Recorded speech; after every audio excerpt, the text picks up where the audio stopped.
Estamos aqui para discutir sua remoção, proposta como ação Toma banho, mulher. Sua ficha é excepcional.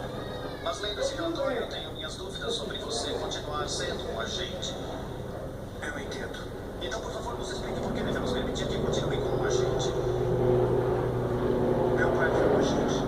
Meu avô também foi. Mas nas leis que estão sendo Agora examinadas, você tá bonitinho aqui, é. E se você tivesse um pai, Vou bater uma foto sua assim. Pode bater. Pra ver o quê? Senhor, Pra ver você suando desse jeito? Vai tirar tomar um banho, mulher.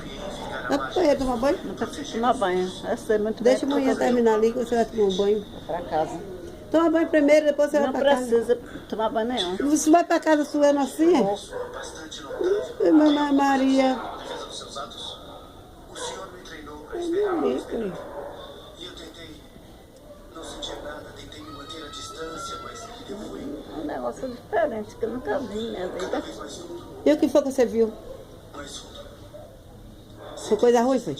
Não, coisa boa. Então, e você tá vendo coisa boa? Por que tá com essa cara de cu? Você e eu sabemos que Hã? Coisa boa a gente acorda dando risada. Pelo amor de Deus. É isso, coisa boa a gente acorda dando risada, não é não? lamento dizer. Você está suspenso, Ninguém aguardando. acordou com essa cara feia parecendo que... Vai começar a pensar Hã? em Eu não estava dormindo, eu estava acordada. É isso, mas você vê. Seja de guarda, você entra acordada e no mesmo tempo dormindo na sonolência. o seu senso de humor, o seu carisma. Isso tudo colocando no aspecto. Que né, acordei a vida de né, porque... Por que tá filmando pra mim? Filmando aqui.